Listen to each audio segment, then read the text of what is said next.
Good afternoon, everybody. Happy Friday. It's nice to see you all.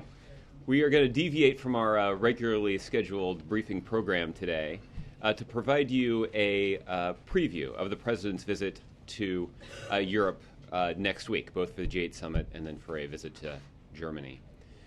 In order to efficiently use your time today, what I am going to suggest is that both my colleagues will stay here with me through the course of the briefing, and as we call on you, regardless of the topic of your question, one of the three of us will handle your questions. So that I think will keep things moving and get us in and out of here in pretty efficient fashion.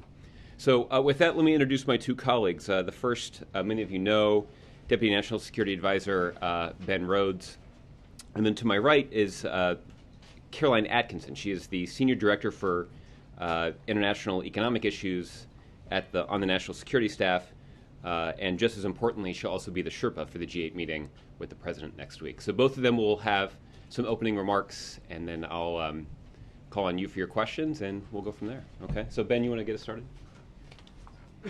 Sure. I'll just start by running through our schedule and giving a bit of a preview of what we hope to accomplish at these different stops. We will be arriving in Northern Ireland on Monday morning. And the event that we're having in Belfast is a speech from the President at the Belfast Waterfront Convention Center. This is the President's first opportunity to address at length the very important support that the United States has provided to the peace process in Northern Ireland over the years and to the development of the economy and society in Northern Ireland. So he'll have a chance here to speak to students. We've engaged with the leaders of Northern Ireland here at the White House each year on St. Patrick's Day and welcome their efforts to carry forward the reconciliation efforts in Northern Ireland. In the speech, the President will have a chance to talk about how young people in Northern Ireland have to advance those efforts so that the hard-earned peace that has been achieved in Northern Ireland is translated into a lasting, peaceful society and also into greater economic opportunity for the people of Northern Ireland.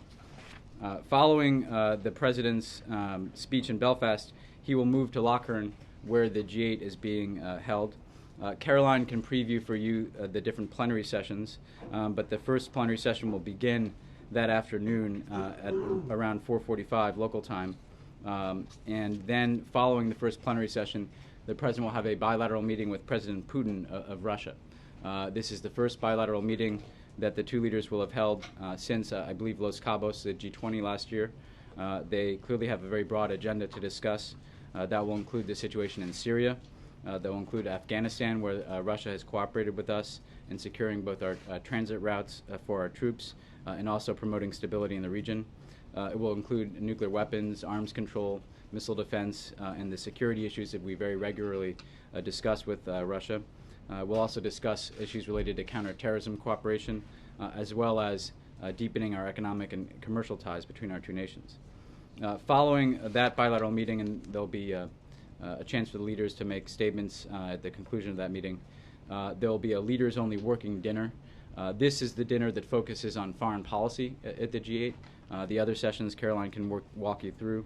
I'd anticipate a very wide-ranging conversation at the dinner. Afghanistan will certainly be a subject. A lot of our key partners on Afghan policy will be represented at the dinner.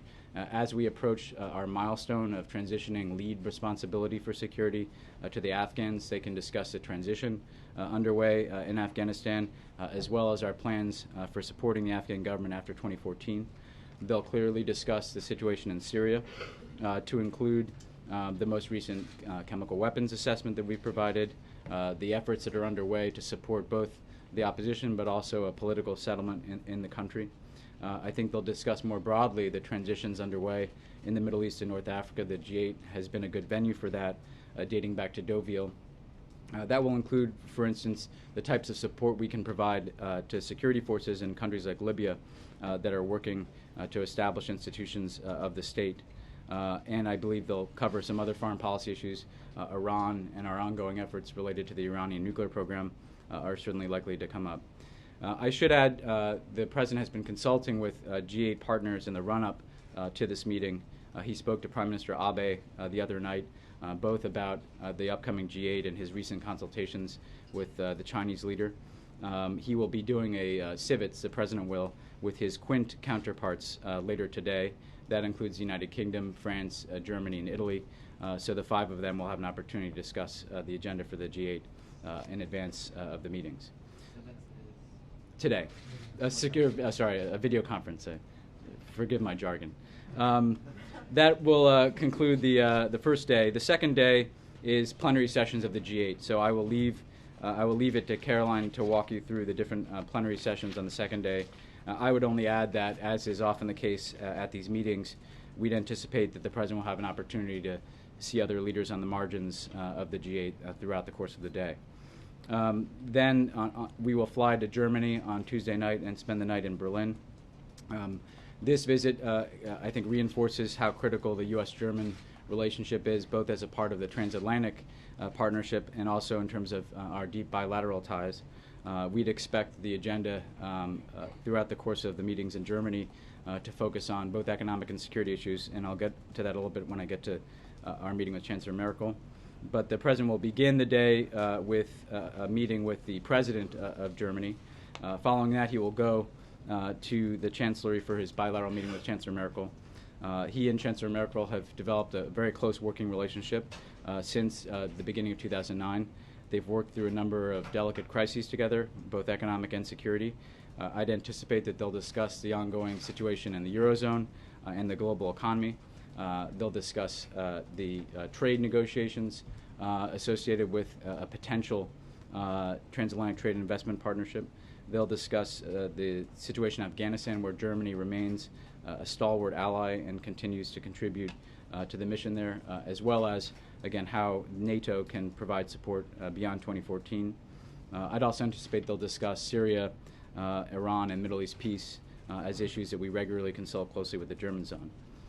Following the bilateral meeting, there'll be a press conference, and then they'll have a private lunch together at the Chancellery. Then following lunch, the President will give remarks at the Brandenburg Gate. This is an historic site for the German people and for U.S. presidents. It comes on the 50th anniversary of President Kennedy's speech, which was not at the Brandenburg Gate, but was at the height of the Cold War when West Berlin was under considerable siege. It's also, again, notable in one respect in that it is the eastern side of the gate that the President will be speaking on, something that would have been impossible 50 years ago. But given the progress that's been made in Germany, given the fall of the Berlin Wall and the reunification of the country, it's a true symbol of the partnership that we've forged together. I'd expect the President to hit on broad themes in that speech associated with the shared history of the transatlantic alliance, how far we've come together with Germany and our other allies, but the need to take that same spirit of cooperation and activism that led us to work together through the Cold War and apply that to the challenges that we face today, whether it's nuclear weapons and nonproliferation, our efforts, again, to promote human dignity and democratic values around the world, some of the significant security challenges that we face. I think you'll see the President cover essentially the agenda that the transatlantic alliance has here in the 21st century. And we can talk more about that if you'd like. Following the remarks at the Brandenburg Gate, the President will meet with the leader of the Social Democratic Party, Mr. Steinbrück, as the principal opposition leader in the country.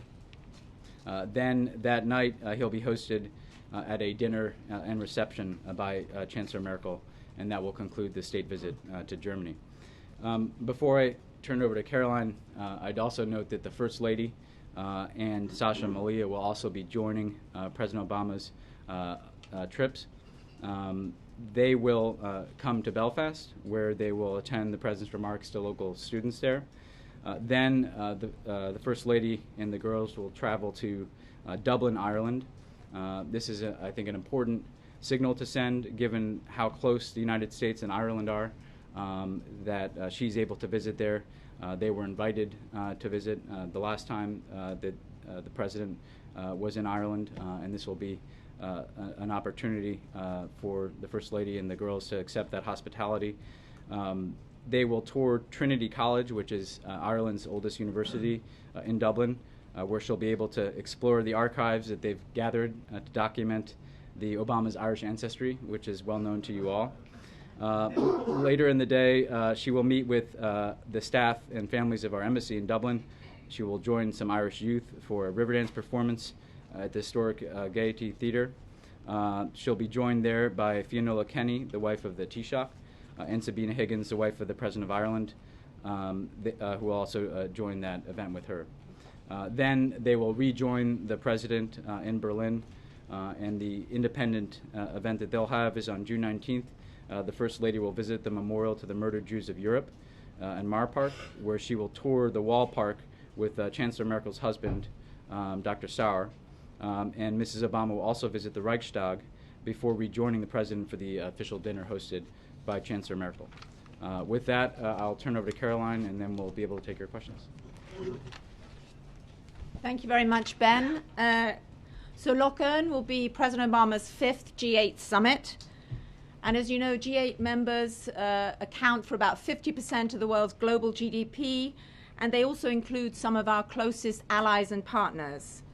Last year, when President Obama hosted the G8 at Camp David, he returned it to a small, intimate, action-oriented event with just those few leaders together. One example of the actions that we did then was the launch of the new Alliance for Food Security and Nutrition. That now is up to $3.7 billion in private sector pledges, and we've expanded from the original 3 African countries that were announced and joined the G8 last year to 9 countries, and more are ready to join this year. Prime Minister Cameron said that he wanted to take a similar approach of candid conversations amongst a small group of leaders at Loch Earn. So that's just a bit of the background and atmospherics. The first session of the summit will be on the global economy on Monday afternoon. The context for that discussion has changed a lot over the past year. In Europe, for example, financial tensions have eased considerably, but large parts of Europe remain in recession, and unemployment in some countries is at record highs. In the US, our recovery is underway. We've successfully avoided the fiscal cliff, and our budget deficit is declining rapidly. But of course, we have more work to do to create jobs. As at Camp David, we expect that G8 leaders will express a consensus that growth and jobs are a top priority. As Ben mentioned, there will then be the working dinner just amongst leaders. And on Tuesday morning, there will be another leaders-only session to discuss a range of issues around counterterrorism. That will be followed by a session on trade, tax, and transparency issues in the G8 countries themselves. That discussion this year will underscore some of the President's most important economic priorities. On trade, the summit will take place just as we're concluding our consultation period here with Congress on the Transatlantic Trade and Investment Partnership. On taxes, we expect the G8 to make important progress on the issues both of illegal tax evasion and the kind of legal tax avoidance that companies, when they use countries' loopholes, manage to shift their profits to no or low tax jurisdictions. Now, international tax has been a core piece of President Obama's agenda since he first ran for president in 2008. In 2009, he proposed legislation called FATCA to crack down on illegal tax evasion by increasing disclosure requirements for individuals and financial institutions. Congress passed FATCA in 2010. Since then, the Treasury Department has been working with using these tools, engaging with other governments to ensure that tax evasion is detected and punished. And at Loch Earn, we're going to be working with the G8 to expand this use of the FATCA standard. Now, beyond that, we'll also be working at the G8 with Prime Minister Cameron and the others to improve the ability of tax authorities and law enforcement to identify the real people behind shell companies that are sometimes set up and facilitate the hiding of tax liabilities. Increasing transparency around company ownership, what's called beneficial ownership, will help to prosecute illegal evasion and other illicit activity, money laundering, terrorist financing, and so on. In addition to these efforts to combat tax evasion, illegal tax evasion, the President has been focused on international efforts to reduce what is legal tax avoidance, when companies legally use loopholes that exist in our laws and other laws to reduce their tax liability. Tax avoidance is as much about countries and country rules as it is about companies, because the loopholes that the companies use are the result of the rules that countries set. Last year in February, President Obama laid out a detailed framework for business tax reform, which included proposals to take this problem on. And the G8 summit will provide an opportunity to highlight the need to remove tax incentives that encourage companies to shift profits around and instead replace those incentives with ones that will encourage the creation of jobs and investment at home. And there is work underway in the G20, the broader grouping beyond the G8 and the OECD, to think through these issues and to prevent races to the bottom in tax policy. We want to avoid tax competition turning into a lose-lose proposition where countries not only lose revenue, but companies make inefficient decisions by locating where they pay the lower taxes or shifting their profits to the lower taxes rather than where it is most productive for them to invest and produce.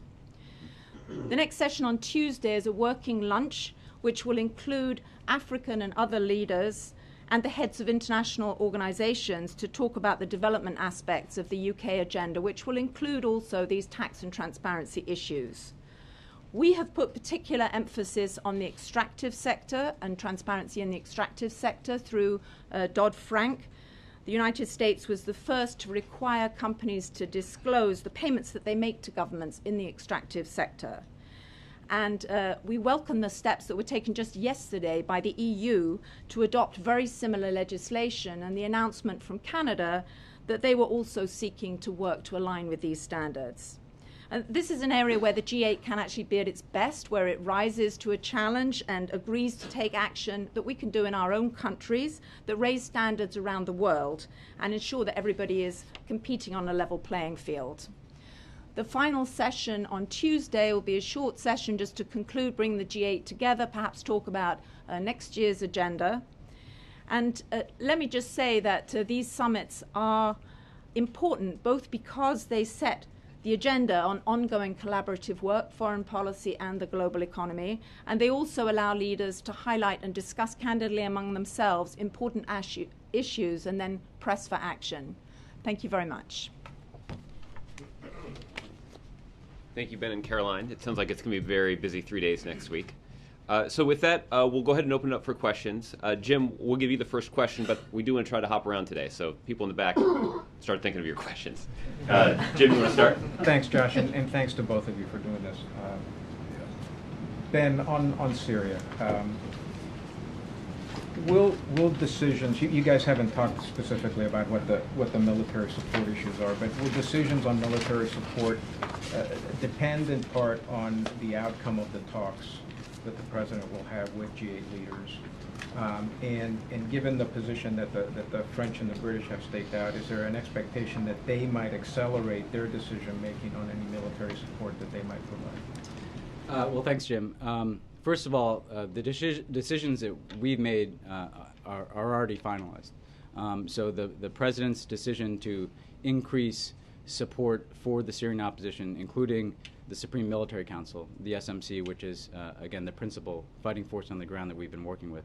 Those are decisions that he's made over the course of the last several weeks, particularly as our assessment of chemical weapons use firmed up and as we saw a deteriorating situation in general with outside actors like Iran and Hezbollah getting involved. So this has been a steady increase for us. We have steadily increased both the size and scope of our assistance to the political opposition and to the SMC, and we've decided to take an additional step forward in providing a dramatically increased assistance to the SMC going forward.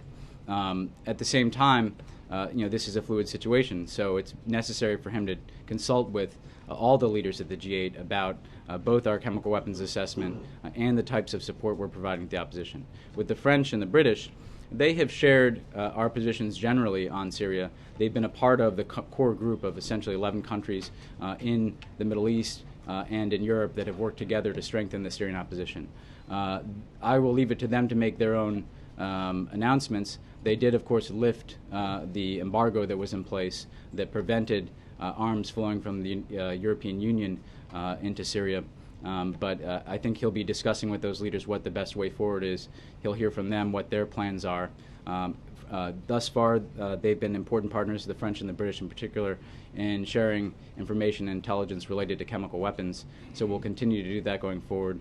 We note Prime Minister Cameron's constructive statement today welcoming our assessment, but this will be an ongoing dialogue between the President and his fellow leaders. You said the President has made these decisions over the past couple of weeks. Are fighters on the ground already seeing some of this support? Well, first of all, we've had, again, an upward trajectory of assistance in general, and they have already seen certain types of assistance that has reached into Syria. Examples of that might be what we traditionally call MREs, meals ready to eat, and medical kits. But the additional types of assistance that we will be providing to them going forward, it obviously takes time from a decision for that assistance to reach people in Syria. Given the way in which we implement our assistance programs, I can't give you a specific timeline or itemized list of what that assistance is and when it will get there. But suffice to say, what we've been able to do by developing a relationship with the SMC as well as the Syrian Opposition Coalition over the course of the last 6 months or so is to develop relationships, to find individuals, for instance, like General Idris of the SMC, who we are focusing this assistance towards. That's important because it both allows you to get assistance into the hands of those who need it, but it also allows you to have protections to try to keep assistance from reaching those who we don't want to receive material. For instance, al-Nusra, which has generally been the most extremist element of the opposition. And you mentioned Cameron's support, but not so much from the Russians. The foreign minister said that the data that you're citing, intelligence data, didn't look too convincing. What does that say about establishing the level of trust that you need at the beginning of the G8 meetings with Putin's presence there and in the bilat where this will clearly come up? Well, look, we've had differences with Russia on Syria, and all I'd say with respect to the chemical weapons assessment that we briefed to them is that we have a broad range of evidence associated with the multiple incidents of chemical weapons use that we assessed took place. That includes open source reporting, it includes intelligence reporting, it includes the accounts of individuals, it also includes physiological samples of sarin that we've obtained from within Syria. So we assess with high confidence that sarin has been used, and frankly, the regime maintains custody of these weapons. So both because of our own intelligence assessment and because of the fact that we believe that the regime has maintained possession of its chemical weapons arsenal, leads us to the very firm conclusion that any use of chemical weapons would have been by the regime. At the same time, we still continue to discuss with the Russians whether there's a way to bring together elements of the regime and the opposition to achieve a political settlement. We have no illusions that that's going to be easy. We still have a difference with the Russians, for instance, on the fact that we believe Bashar al-Assad would have to leave power as a part of that process. But we'll continue those talks. And frankly, the type of relationship we have with the Russians is such that even as we have disagreements and even strong disagreements in some areas, we want to work together on issues where we do have convergence of interest, such as nuclear security, counterterrorism, and the situation in Afghanistan. So good. Jeff? Ben, following up on that, do you expect that President Putin will move at all on the Syria position as a result of this bilat? And do you have any more details you can share with us today, or will the President share more details with the G8 leaders who will no doubt ask about the extent of the military support that you'll be providing? And I have a question for Caroline as well. Sure. On President Putin, I would hesitate to characterize his views. He's very good at doing that. I think I think what we would say with respect to the Russian position on Syria generally is that what Russia has articulated to us and publicly is that they don't want to see a downward spiral. They don't want to see a chaotic and unstable situation in the region. They don't want to see extremist elements gaining a foothold in Syria. And the point that we've made to Russia is that the current course in which Assad is not being appropriately pressured to step down from power by those who continue to support him in the international community is bringing about those very outcomes. So it's in Russia's interest to join us in applying pressure on Bashar al-Assad to come to the table in a way that relinquishes his power and his standing in Syria, because we don't see any scenario where he restores his legitimacy to lead the country. So we're fundamentally making an interest-based argument to the Russians that they can best protect their interests by being a part of a political settlement that is real and that enables a transition away from Assad's rule, but preserves some elements of the institutions of the state, preserves some elements of the regime, but again respects the rights of the Syrian people and brings in the opposition, who we believe speaks for the majority of the country. And I think the president will definitely be discussing the types of aid and assistance that we provide into Syria. Again, in particular, the countries that work with us on that are our European allies, and the French and the British have been the most prominent in that regard. So I think he'll be discussing it broadly. He'll also have opportunities to see the leaders on the margins of these meetings as well. I should have added that we fully anticipate I'll have a chance, for instance, to spend some time with Prime Minister Cameron before the G8. It may not be a formal bilat, but we expect them to have some time together. So he'll be having those discussions. Again, given the nature of the assistance and how we provide assistance generally in situations like this, it's not an instance where we can be specific about every single aspect of what we're doing. But I think that the general point that we've made is to indicate that because of the actions that we've seen taken, including chemical weapons use, we've decided to take this step of increasing, again, both the size and the scope of assistance, including to the military council. And just for Caroline, on corporate tax avoidance, what sort of concrete or substantive outcomes could you expect from those discussions at the G8? I think the G8 leaders will be able to give a political push to the importance of work that's ongoing on this. And just to mention, here in the US, the president has championed proposals to ensure that companies cannot shift their profits to places where there's no taxation. For example, with the proposal for a minimum tax on foreign earnings that is part of his white paper.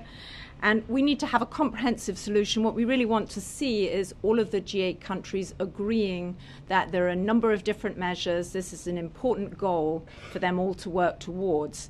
And we should be rewarding incentives for companies to invest and create jobs here at home, if it makes sense for them to do that and make their productive decisions here. Will it move beyond sort of that rhetoric? I mean, we know that the president supports that. Will it move to anything that will actually have a concrete effect? I think that these political moves by G8 leaders do translate into an effect, because they push the processes that otherwise might be going more slowly. And they also involve governments committing to take different actions. We know that what we have put forward, we are going to ask the OECD, for example, is working on a template for more transparency by companies. I expect that there will be a strong support from G8 leaders on that. Other countries, including the UK, are now stepping forward and saying they also want to make important efforts in this area so that international tax policy doesn't develop into a race to the bottom. And that's an important outcome because all of these measures require us to go home and take individual actions ourselves, but having that collective commitment to work on these issues is important. Move to the back. Nadia? Thank you. Ben, can you help us understand a little bit better of why it took you so long to conclude that Assad used chemical weapons while the French and the British already said that a while ago? Because some of the cynics will say it's because of the opposition is losing on the ground and that's why you came up. And why is it that 150 dead by chemical weapons is a game changer, but not 93,000 dead by conventional weapons? Well, I'll take the second question first.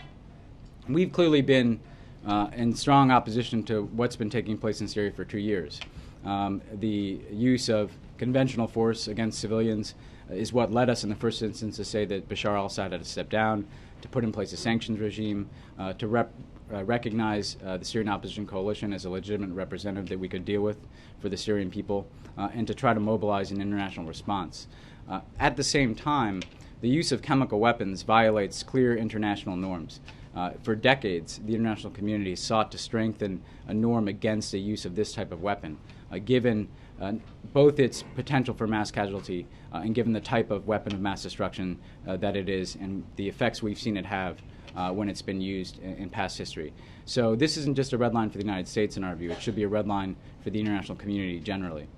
With respect to our timing, we've been driven by our intelligence assessments of potential incidents.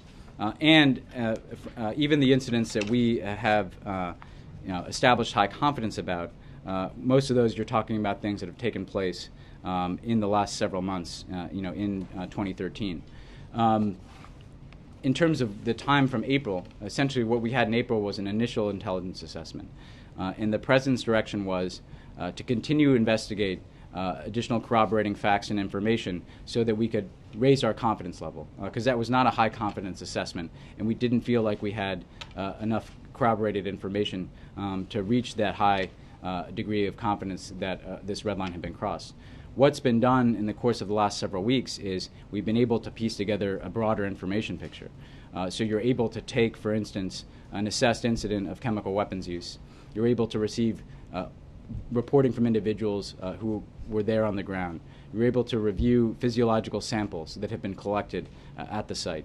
You're able to review open source reporting from social media and other things that speak to the use of chemical weapons in an area. And we're able to review our own intelligence reporting, which obviously covers a range of different means. And piecing together that information picture, the intelligence community is able to increase its confidence level. And so that's what led to the announcement yesterday. It was driven by the firming up of this assessment over the course of the last several weeks, which the President had asked for after the announcement we made in April. And now what we'll do is we'll share that with the French and British and others, who, by the way, we've been in touch with on these assessments over the course of the last couple of months. And together we want to focus on what each country knows about what's happened in Syria. But we also want to present this information to the United Nations. And today, Ambassador Rice delivered a letter to Ban Ki-moon detailing some of the incidents that we had particularly been focused on. And we're seeking to push this into the UN system as well, both because the UN investigation has been frustrated, and also because the UN and the Security Council are appropriate venues to discuss issues like the use of chemical weapons. Okay. Mark? Yeah, Ben, can you tell us any more than you were not able to tell us yesterday about what is going to be sent to the rebel council in any specificity, and also the timing, how soon it can get to them? As you know, the government forces, or there's reports again of fighting around Aleppo. They seem to have the upper hand. Is it going to reach the rebels in time? Well, let me start by talking about what we're trying to achieve here, because that's the best way, I think, to answer your question. We believe that, again, the SMC, the Supreme Military Council, deserves our support, just as the political opposition does. What we want to do with our assistance is strengthen their effectiveness so that they have better capabilities as they are pursuing their efforts within Syria. We want to strengthen their cohesion because it's a very difficult situation when you have essentially fighting scattered across the country. We want to connect them well to us, but also to our other partners who are providing assistance, countries like Jordan, Saudi Arabia, the UAE, Qatar, Turkey, and others, so that they are able to receive assistance in a timely manner. Those are the types of objectives we're seeking to meet through the decision that the President has made. Again, I'm not going to be able to say, here's the specific list of every type of item that we'll be delivering into Syria. We do want to be responsive to the requests that have been made by the SMC and General Idris, consistent with our own national interests. So we'll seek to be responsive with that very important caveat. And we'll seek to get assistance into Syria in a timely way. And again, we've already established pipelines to do that. So we already have huge amounts of humanitarian assistance going in the country, significant amounts of non-lethal types of assistance, and even assistance with military uses, such that I mentioned on the medical and food side earlier. So the pipelines exist to provide assistance into the SMC, and that will allow us to ramp up our assistance. Even if you don't have a complete list, can't you even say small arms, RPGs, heavier weapons, and weeks, months, years? Well, on the first question, I obviously completely understand the interest. Again, we're just not going to be able to get into that level of detail about the type of assistance that we provide publicly here. In terms of timelines, this has been we've established these pipelines, so I think you should see this as a continuum. And so, there's already material that has been flowing into the opposition, and that will continue to be the case in the weeks to come. So we don't anticipate that this is something that is far off into the future. This is part of the continuum of assistance that we provided because we've already been dealing directly with the SMC. And this gets to the timing issue as well. We have relationships today in Syria that we didn't have 6 months ago. That gives us greater certainty, not just that we can get stuff into the country, but also that we can put it in the right hands so that it's not falling into the hands of extremists. Peter, if I can, Ben, give us a better understanding. Explain how does the provision of small arms, given the fact that most of the rebels already have small arms of that sort, how does that convince Bashar al-Assad not to use chemical weapons again?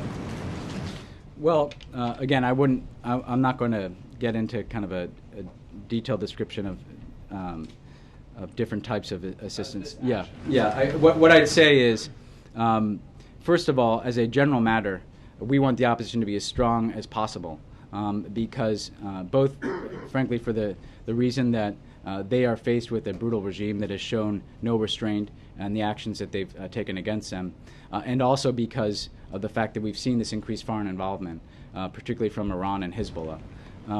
We believe that we can make a difference. And keep in mind, it's not just the United States that's providing assistance into Syria. We have a number of Arab partners who are also focused on providing assistance. Turkey has been a partner as well.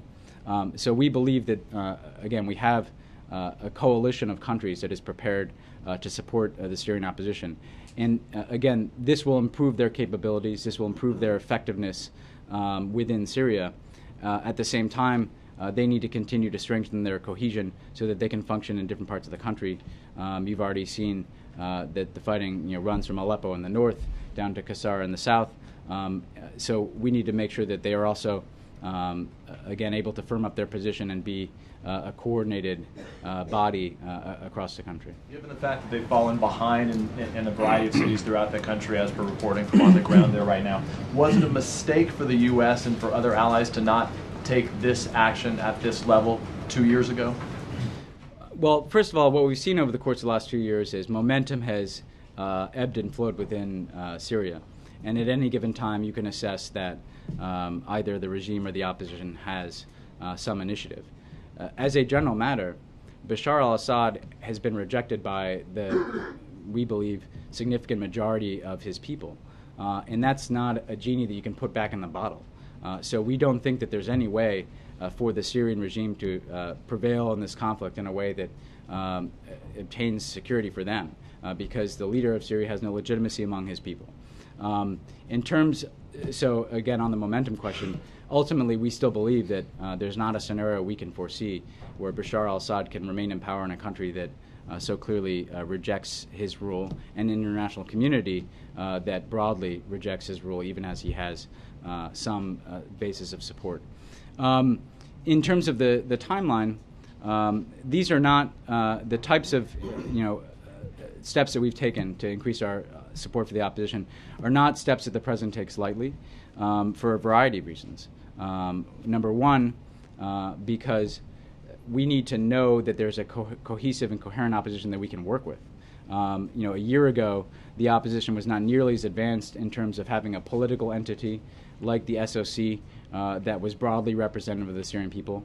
There was not an organized entity like the SMC, the Supreme Military Council, on the ground. What you had is far more disparate groups of opposition fighters in different parts of the country. So that type of organized opposition was not in existence. Similarly, as I said, we've been able to develop our own relations with the opposition and seek to do things to isolate the more extremist elements of that opposition. But again, we are doing this for a variety of reasons, including the fact that there needs to be a consequence for a regime that uses chemical weapons, and the opposition on the ground needs additional support given the dire situation of being faced with a regime that uses chemical weapons and has this type of foreign fighter support as well. And if Assad falls, then what prevents the al-Nusra Front from then taking control? What measures are being put in place to make sure that that is the regime that follows suit? Well, that's another reason for us to make sure that we're supporting a more moderate opposition. And again, I know there's a big focus, understandably, on the military side of things. Our assistance runs the gamut to the types of assistance that allows the opposition to provide for some humanitarian and basic services for the Syrian people. But we want to be strengthening individuals within Syria and organizations within Syria that are more moderate, such that we're isolating extremist elements. And by the way, this is a point we've made to other countries in the region, that those countries that are providing support into Syria should focus that support towards the more moderate opposition and seek to isolate extremist elements that could present a security challenge even after Bashar al-Assad is removed. Peter Mayer. Thanks. Ben, there's been, as you know, something of an outcry in some of the countries that will be represented at the G8 about the intelligence programs that have been disclosed over the past week or so. What's the president going to tell the other leaders about the telephone record keeping that's been undertaken by the NSA and the web searches? Well, I think he'll be able to discuss with the other leaders the importance of these programs in terms of our counterterrorism efforts in particular, the constraints and safeguards that we place on these programs so that they have oversight against potential abuses. And all of these countries at the G8 are important counterterrorism partners. And together we've worked with them on an intelligence and security relationship to foil terrorist attacks in the United States and in Europe. And of course, Russia shares a significant counterterrorism interest with us as well. And that speaks to the fact that terrorism is a global threat. If you look at a country like Germany, we all remember, of course, that that was one area of staging for 9/11 hijackers. So if you don't have an ability to share information, we are going to remove a tool that is essential to our shared security. But we certainly understand that, like the United States, countries in Europe have significant interests in privacy and civil liberties. So we will want to hear their questions and have an exchange about these programs and other counterterrorism programs that we pursue in the United States and in partnership. Peter Klein. First, Ben, to the German visit, and then to Caroline on the TTIP. Ben, Mr. President, looking forward to that he finally speaks at the Brandenburg Gate, something he wasn't able to in 2008, to the disappointment of many. And then the second question. Well, yes, that we understood when we attended in 2008 when we went to Berlin that the Brandenburg Gate is a site of particular resonance to the German people, and it's a site that had been reserved for heads of state in the past, and we certainly accepted that judgment. At the same time, we could not have received a warmer welcome in Berlin generally, and were able to speak essentially in the vicinity of the area. But I think this is particularly meaningful. Any time a U.S. president is able to stand at the Brandenburg Gate or stand in the heart of Berlin, it's an opportunity for him to speak to not just the role of Germany and the United States in Germany, but essentially it's the role of the West and the free world. And we had challenges in the Cold War that we shouldered together, and I think his message is very much going to be that just because the threat is not immediately apparent with a wall and barbed wire, it doesn't mean that we don't have work to do together. But Chancellor Merkel extended this invitation when she was here for the state visit that the President hosted for her, and he was honored to receive that invitation in preparations for the trip. The government of Germany and the city of Berlin could not have been more hospitable in arranging, I think, what will be a very powerful event there in the heart of Berlin, where you have not just the Brandenburg Gate, but you have the the new American embassy that has been built, and obviously the new German government buildings that symbolize the openness of the new Germany as well. So he's very much looking forward to it. Ben, German internet users had to learn that they were among the bigger targets of the NSA's PRISM program. There is a huge public outcry in Germany about that. What kind of impact will that have on the success of the president's trip to Germany? We understand the significant German interest in privacy and civil liberties. I think the point that we will make is, in addition to the types of safeguards against abuse that we have, this is not a program that is intended to target individuals for what they're doing online, other than to seek to uncover terrorist plots and nexus to terrorism. So I think our point is that this is focused very specifically on one goal, which is how do we disrupt terrorist activity? How do we mitigate security threats both to us and to Germany? But it's a discussion that he'll have with the Chancellor, and he'll obviously be able to address it publicly while he's there as well. Caroline, how important is it that negotiations on a transatlantic trade and investment partnership starts without any exclusions of certain topics like media industry, for instance, how some in Europe want to do? I think we've made clear that we are very much in support of a broad and comprehensive negotiation. We understand, of course, that both sides have sensitivities, but we're watching very closely what happens in Europe. We know there's a lot of strong support there, including in Germany, for an ambitious and comprehensive agreement, and that's obviously what we'll be looking to see. That will be the most likely type of mandate that would lead to an ambitious agreement. Josh. Oh, thank you. Quick question for Ben. If you could clarify a little bit the rationale behind your decision to expand military aid for the Syrian opposition. Is it to defeat Bashar al-Assad, or to readjust, if it's still possible, the balance of power on the ground in preparation for the Geneva Peace Conference? Mm-hmm. And I have a second question as well. Sure. Well, as a general matter, the best way to resolve the situation is through a political settlement, and Geneva is the one framework that exists for a political settlement. And I think that's just common sense, given that you're either going to have an agreement reached between the two sides, or you're going to have a military conflict that continues until one side wins. So we want to channel our efforts in support of that political negotiation. But we fully understand that there are huge obstacles to that, particularly given the activities of the regime and given the difficulty in them sending a serious signal that they're open to a real political transition in Syria, and one that we believe would have to involve Bashar al-Assad leaving power. Our assistance, as a general matter, is meant to accomplish a number of objectives. One is to send a signal to the Assad regime that there's a consequence for what they've done with respect to chemical weapons. Another is to strengthen the opposition. And again, ultimately, we have chosen to support them as the legitimate representative that we're going to deal with in terms of the Syrian people. So ultimately, our objective and our stated national policy is that Bashar al-Assad should leave power. We have a preference that be done politically, but we're going to continue to support those in Syria who are working for a post-Assad future. I heard as well, Jay, this week, and yourself, you mentioned that the objective of the U.S. policy is a negotiated settlement for the Syrian issue.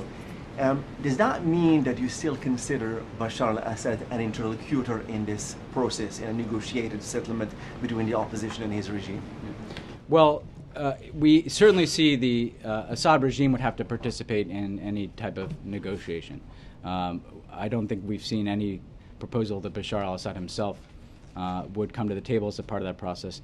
But what we want to see in a negotiated settlement, if it can be achieved, is not a situation in which you dissolve the institutions of the state in Syria, but rather where you see Bashar al-Assad leave power and you see a governing authority come together that brings in the opposition, but may maintain certain elements of the state, certain institutions of the state, certain individuals who've been associated with the government, in a government that, again, can restore the unity of the country, respect the rights of the people, and start to begin, again, to provide services. So Bashar al-Assad himself, we think, needs to leave the stage here. But clearly, his regime is going to have to be a part of any political dialogue that we have in pursuit of that objective. Major. Ben, I do have a couple of questions. I want to give you a break. Josh, I have some domestic questions I want you to take. Okay. You want to do that, right? Yeah, sure. Okay. Can you resolve for us the situation of the student loans? Yesterday on the Senate floor, there was an attempt by Republicans to offer what they described as the president's specific proposal in the budget on extending the student loan issue that was objected to. Republicans are raising their minds a legitimate question is why wouldn't the president's own plan be embraced by Senate Democrats? Where are we on this, and what accounts for this apparent strategic confusion among Democrats on the president's plan? Well, I know that there are a range of discussions that are ongoing between the administration and people on both sides of the aisle, particularly in the Senate, to try to broker an agreement here that will prevent student loan rates from doubling at the end of this month. So there are a number of conversations that are ongoing. I don't know that I can, that I'm the best person to try to figure out the legislative machinations in terms of the steps that are being negotiated in the Senate. But we've laid out what we think is a pretty clear set of principles for how we can solve this problem and do it in a way that frankly should have appeal to both sides, to people on both sides of the aisle. Are you now at the point where not having the president's own plan put on the floor is better? No, I don't think so. I think we'd be happy to see our plan passed. The question is if there are people who actually have to vote on that plan, have their own ideas. And we are willing to have conversations with them to try to broker an agreement that would reflect the interests of Republicans, Democrats, and the administration. So we have our own plan. We like our plan. But if there are other people that have their own ideas, we've laid out some principles that we would like to see. For instance, we want to make sure that students have an opportunity when they're repaying their loans to be able to work through an agreement that would limit their payments to 10% of their disposable income, for example. That there are provisions that would limit the increase of the interest rate over time. For example, we've talked about locking in the historically low rates. So there are some principles that we've put forward, but we're open to negotiations. Quite clearly, you understand there's a time element here, and the Senate has to pass something to get this to conference. Yeah, there's an urgent time element. We're talking about a couple of weeks here. Okay, so what's your instruction specifically to the Senate Democratic leadership that's theoretically working with you on this? Pass the president's plan or get about something that's an alternative? Well, we would like to see something move through the Senate that abides by some of the principles that we've laid out. Our plan does that, obviously, but there may be some other suggestions, and we're open to some other ideas. Ben, if you come back on it. I just want to give you like a little bit. Josh. All right, we'll come back. We'll let Major finish up here. Ben, the president drew the red line. He reinforced it many times. Yet he himself did not address this issue that the red line had been crossed yesterday, and he's not here today.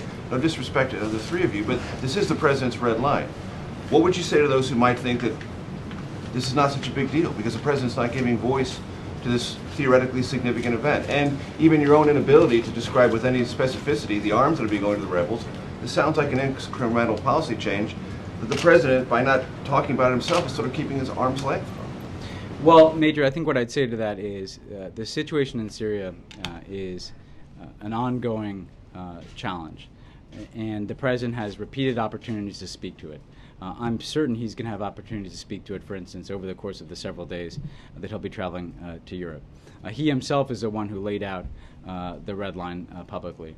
But again, people have to understand that this is a very fluid and dynamic situation.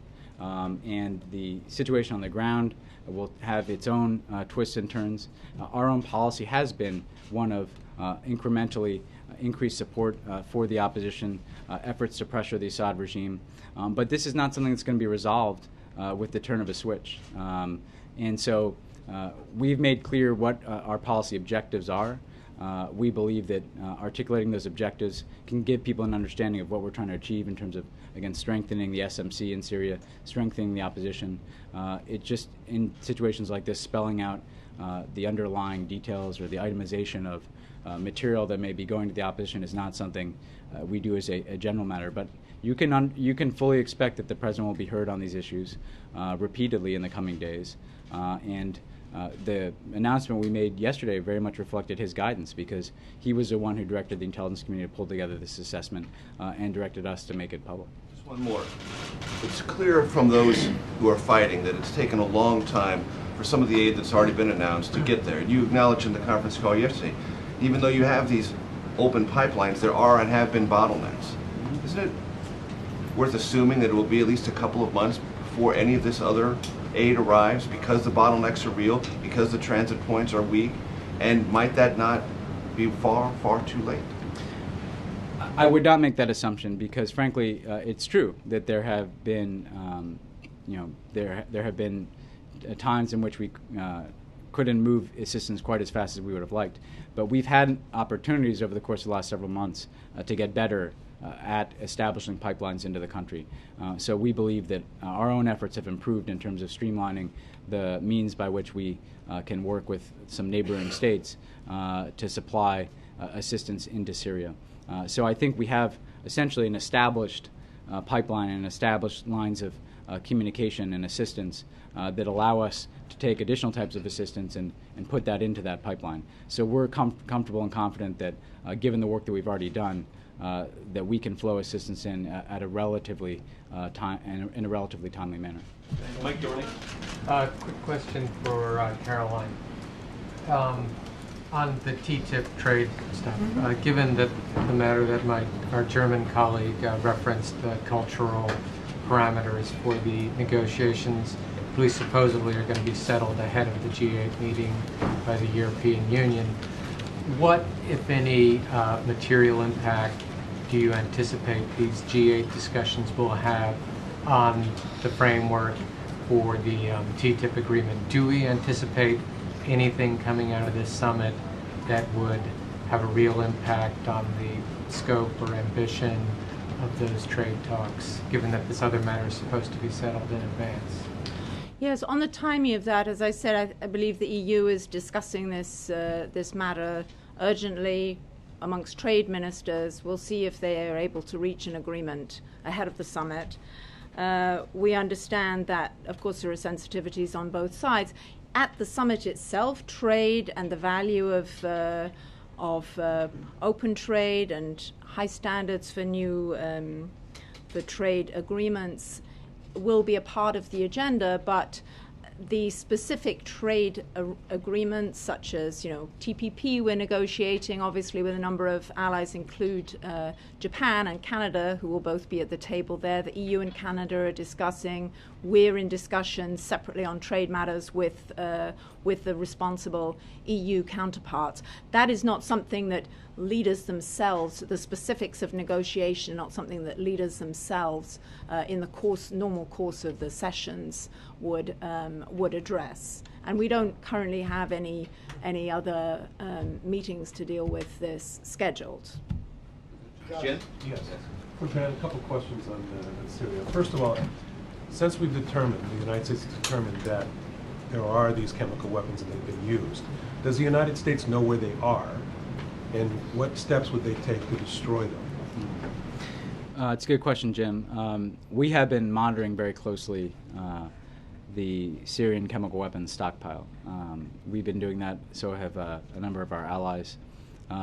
So while we can't say with certainty that we are aware of where every chemical weapons munition is in the country, this is something we devote a lot of attention and resources to, and we feel like we have again, a sense of both the fact of the regime controlling these chemical weapons stockpiles and some sense of where they are generally.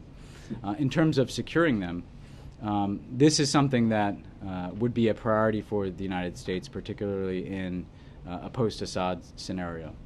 Clearly, in the current environment, they remain under regime control, and there's a very active conflict in Syria. But when we look at the types of issues that we're going to be focused on, and then we want the international community to be focused on in Syria, if we can reach a resolution, if we can get to a post-Assad Syria, I think you would see a very intense focus from the U.S. On making sure that steps are being taken to secure these chemical weapons stockpiles. And again, this is something that the international community can do. One example of that, for instance, is in Libya. There were chemical weapons stockpiles, not nearly of the scale in Syria, but in the immediate aftermath of the Libyan revolution, we were able to work with the relevant international bodies to ensure that experts got on the ground to secure those chemical weapons and to begin the work of destroying them. So this is something that we'll be focused on in terms of monitoring, but also in terms of planning for post-Assad scenarios. During this scenario now, is it just too dangerous? Is it because of the nature of the weapons themselves that you could not destroy them before Assad is gone? Well, that's I'll take the hypothetical in this regard, which is that it is, these are dangerous weapons, and the notion that you can destroy them if you aren't physically present is an extremely challenging one, just given the nature of the weapon. So the preference would clearly be to have this be a priority focus for when the international community, and again, it need not be the United States, a lot of the expertise lies in the international community, will have the opportunity to make this a priority in a post-Assad Syria. If I can just one follow-on, one other question, and that's about you, not from the White House, but all over every place else, there's lots of talk about a no-fly zone. What is it more difficult to establish and more dangerous to establish a no-fly zone in Syria than it was in Libya, and is that why it hasn't been done at this point? Yes, it's dramatically more difficult and dangerous and costly in Syria for a variety of reasons. One is that in Libya, you already had a situation where the opposition controlled huge portions of the country, and you could essentially protect those portions of the country from the air. You did not have the same types of air defense system that exist within Syria. So in that regard, it's more difficult. But we also look at the efficacy of a no-fly zone.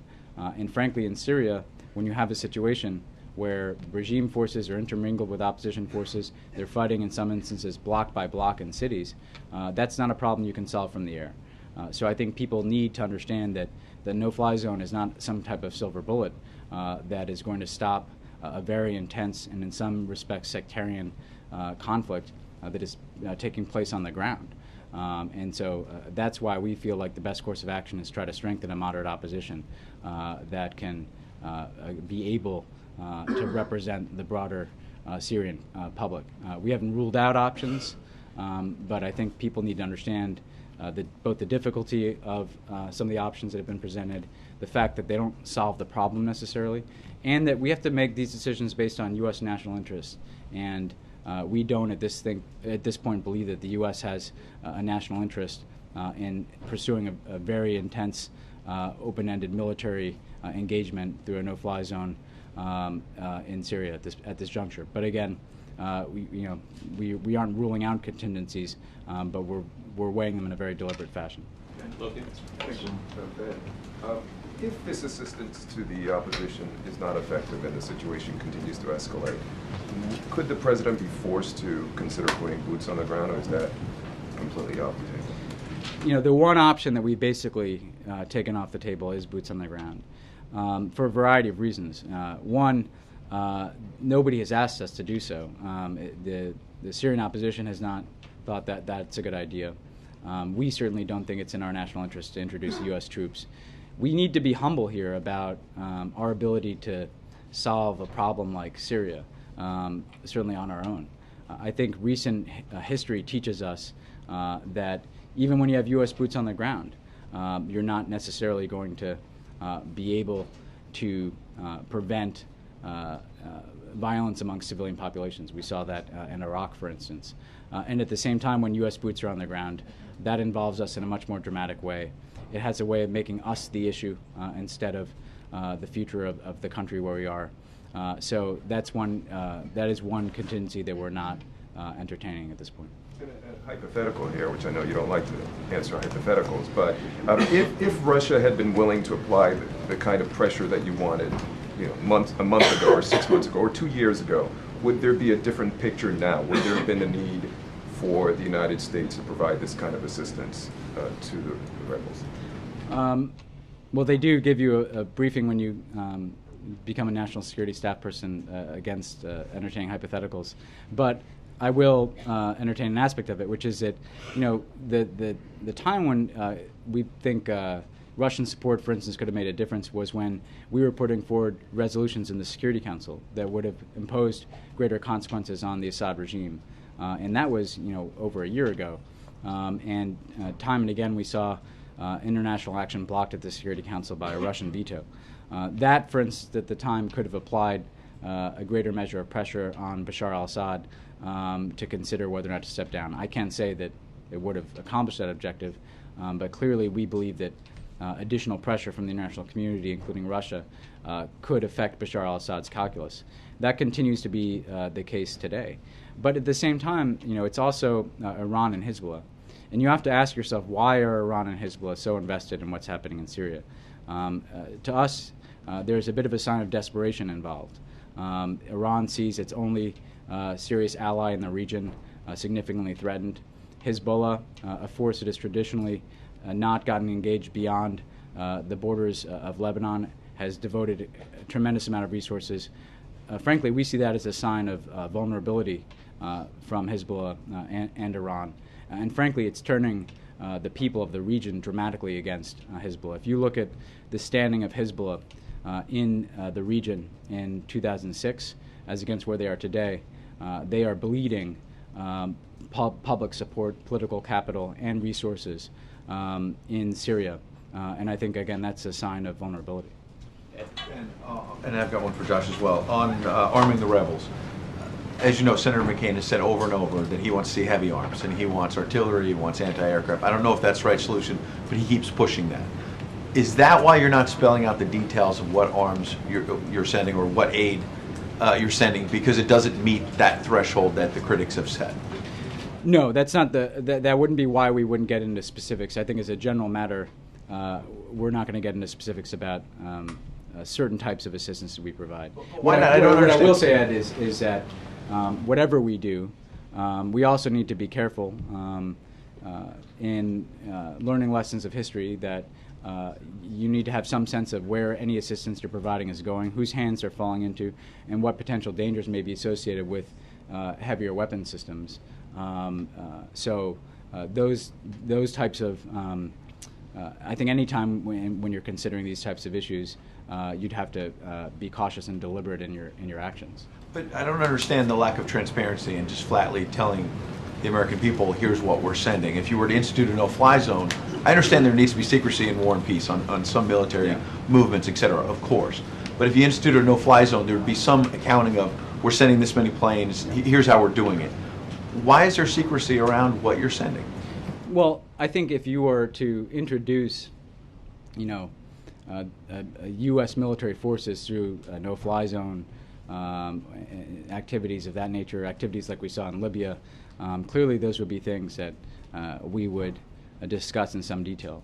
I think when you get into questions of the provision of assistance to opposition groups, we just are more limited in our ability to, again, say, well, here's the inventory of everything that we're doing. I understand your question, and I'm sympathetic to it, Ed. I think what we can do is sketch out for you, here's the President's thinking, here's our policy, and here are the objectives that we're trying to meet with our assistance to strengthen the effectiveness of the SMC, again, to strengthen their cohesion, to meet the requests, some of the requests that have been made of us from General Idris. Those are the types of factors that are guiding the assistance we're providing. Thank you. And there's one that you both may want to weigh in. There's been a lot of reporting about the President's trip to Africa, the trip after the G8. Context should be that President Clinton spent a lot of money on a trip to Africa. President Bush took, I believe, 2 trips to Africa, spent a lot of money as well. But in these budget times, after the sequester, after White House tours being canceled, a lot of attention on the fact that the President may spend up to $100 million in taxpayer money on a trip to Africa. Can you justify that expense? Well, I'd say a couple things, and Josh may want to say something too. We frankly should have, well, let me step back.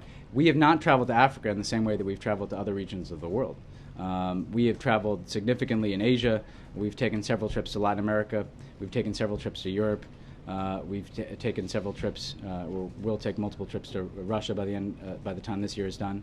And Africa is a critically important region of the world. We have huge interests there. You've got some of the fastest growing economies in Africa. You've got a massively growing youth population. You've got key security and counterterrorism issues that we work on with African countries. We have democratic institutions that are consolidating in places like Senegal, South Africa, and Tanzania. We have some of our biggest development efforts on issues like global health, combating HIV/AIDS, things that have broad bipartisan support that have been focused on Africa. So for the United States to say we're a world leader, except in this continent, doesn't make any sense. And just as we, again, put a premium on developing our ties in emerging regions like Southeast Asia and Latin America, we need to be present in Africa. And I can tell you that there are other countries that are quite present in Africa. You've seen significant investments in Africa from China, Brazil, Turkey, and the U.S. would be ceding its leadership position in the world if the President of the United States was not deeply engaged in Africa. And that's what he's going to do. And this is a deeply substantive trip and one that has been highly anticipated on the continent. And frankly, there's been great disappointment that the President hasn't traveled to Africa until this point, other than a brief stop in Ghana. And so Senegal, you have a country that is an emerging democracy, that is a partner with us in situations like Mali, that we want to invest in issues like food security and the development of civil society. In South Africa, a leading country on the continent, partners with us on just about every issue, from Sudan to Congo to Zimbabwe, to the provision of our global health assistance, and also the iconic democracy of the continent, as we've all been reminded in recent days with Nelson Mandela. Tanzania, similarly, has been a key partner in East Africa. Every major development initiative we have on food security, global health, democracy promotion, Tanzania has been a solid partner. And so the President's not going to retreat from an entire continent. On terms of the cost, we don't determine the cost of the President's security. Just as President Bush did and President Clinton didn't. The Secret Service is going to do what they think is necessary to protect the President. That's going to come with its own costs. But we don't sit here and say we want to spend X amount of money on a trip. But we do know that from a foreign policy perspective, in some respects, people believe this trip is overdue. And frankly, there will be a great bang for our buck for being in Africa, because when you travel to regions like Africa that don't get a lot of presidential attention, you tend to have very long-standing and long-running impact from the visit. But one last thing, healthcare. There's a movement on Capitol Hill among some lawmakers to exempt lawmakers and congressional staff from having to comply with the president's healthcare law and enter into the insurance exchanges. Does the president disagree with that? Do you want to stop that? Since they're essentially trying to say, we don't have to go into this, but the rest of the country does. The president, as I recall, has already pledged that he would join an insurance exchange. So my question is, do you have any plans to stop this movement on the Hill? And do White House staff, the cabinet, do you all plan to join these insurance exchanges? Well, I know that a lot of discussion has taken place over the last 18 months or so about how to implement the Affordable Care Act and to do so in a way that is ensures that the large number of Americans that can take advantage for the first time of quality, affordable health insurance and quality, affordable health care have access to it. That is a critical domestic priority that the President has laid out, and that's something that we are devoting significant time and resources to getting done. So why would now, part of this try not to join it then? If it's well, I think this is actually part of the law as it was originally passed, would actually require lawmakers to participate in the exchanges. But they're trying to get around it, I guess, now. There's a Well, movement to... I know that there's been some talk about how to sort of best implement the law as it was passed.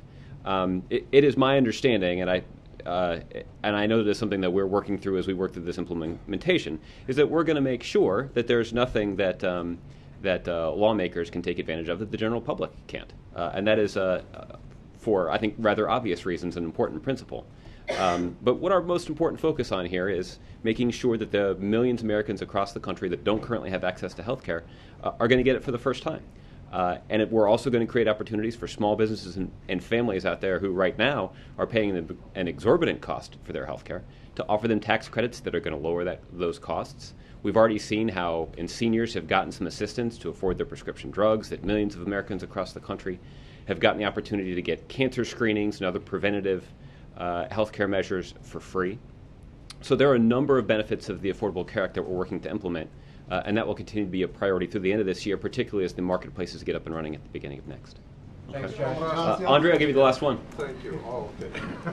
one for Ben and one for Caroline. Okay.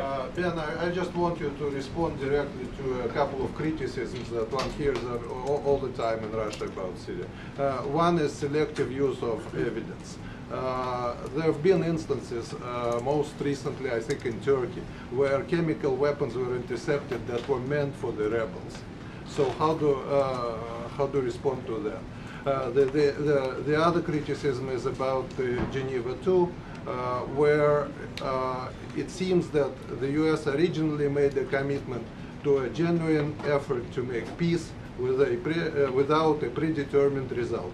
Now people are saying the Americans seem to have decided everything in advance and are pushing through their agenda. What is your response to that? Well, on the first question, Andre, as we said yesterday, we have not seen any evidence that the opposition possesses chemical weapons. In fact, what we see is the opposite, that the regime has maintained custody of these weapons. We detailed to the Russians several incidents. We had dates associated and places associated with those incidents. As I said, we had multiple streams of information from intelligence, but also open source reporting, physiological evidence of the use of sarin, reporting from individuals that was corroborated. To us, that adds up to a very convincing information picture that chemical weapons have been used, and they've been used by the government. I've seen the statements by the Russian government about this, but again, we believe with a high degree of confidence that clearly chemical weapons were used. We've got physical samples that demonstrate that point. And we, again, don't see that the opposition has possession of these weapons. But we'll continue our dialogue with the Russian government on this.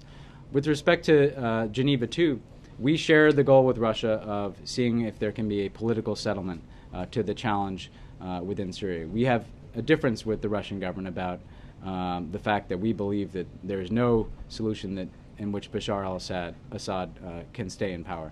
That's been a long-standing disagreement that we've had.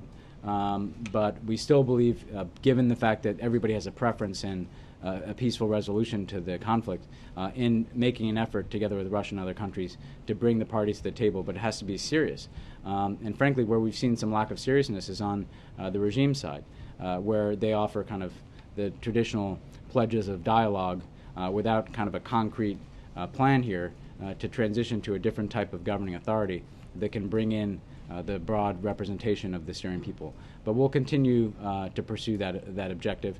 And like I said, we have a relationship with Russia and with President Putin where we can have disagreements, strong disagreements on a set of issues, but still work together on an agenda where we do share some common interests. And we've been able to do that under President Putin on counterterrorism, on economic issues, on Afghanistan. For Caroline, simply, you mentioned FATCO. FATCO is an American law, and if you want your international partners to comply with it, what are you offering in terms of reciprocity?